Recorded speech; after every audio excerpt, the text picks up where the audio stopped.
ஒரு 2 வாரத்துக்கு முன்னாடி வீடியோ போட்டிருந்தேன். என்னன்னு பார்த்தீங்கன்னா, கண்டென்ட் வந்து இதுதான். என்கிட்ட நெறைய பேர் கேட்டிருந்தாங்க, சாப்பாடு வடிக்கும்போது அடுப்பெல்லாம் வந்து அந்த கஞ்சி தண்ணி பட்டு கருப்பாகுது. அப்படி அது எப்படி பண்ணுறீங்க அப்படின்னு சொல்லி கேட்டிருந்தாங்க. அதுக்கு ஒரு வீடியோ போட்டிருந்தேன்.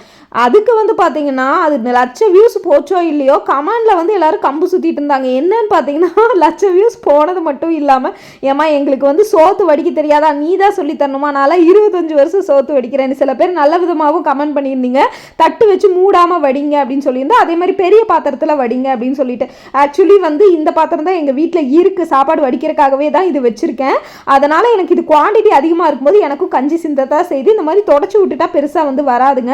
அது மட்டும் இல்லாமல் சில பேர் தட்டை எடுத்துகிட்டு சாப்பாடு ஒலை போடுங்க அப்படின்னு சொல்லியிருந்தீங்க. தட்டை எடுத்தால் மேலேருந்து ஏதாவது டஸ்ட்டு பூச்சி அந்த மாதிரி ஏதாவது விழுந்துருமோன்னு ஒரு பயத்தில் தான் அதை மூடி வைக்கிறேன். அதாவது ஒரு யூடியூபர் மேலே இவ்வளோ நெகட்டிவான வன்மங்கள் வந்து ஏன் கொட்டுறீங்கன்னு எனக்கு தெரியல. ஆக்சுவலி ஒருத்தங்க மேலே வெறுப்பு வைக்கிறதுக்கு வந்து பார்த்தீங்கன்னா, யூடியூபர் மேலே வெறுப்பு வைக்கிறதுக்கு எந்த ஒரு காரணமும் தேவையில்லை. அவங்க யூடியூபராக இருந்தாலே போதும், அவங்க சேனல் நல்லா வியூஸ் போச்சுனாலே கமெண்டில் வந்து பார்த்தீங்கன்னா நெகட்டிவாக கமெண்ட் பண்ணுறதுக்கு எங்கேருந்து தான் ஆள் வந்து ஊர்லேருந்து ரயிலேருந்து லாரியிலேருந்து கூட்டிகிட்டு வருவாங்க போல்.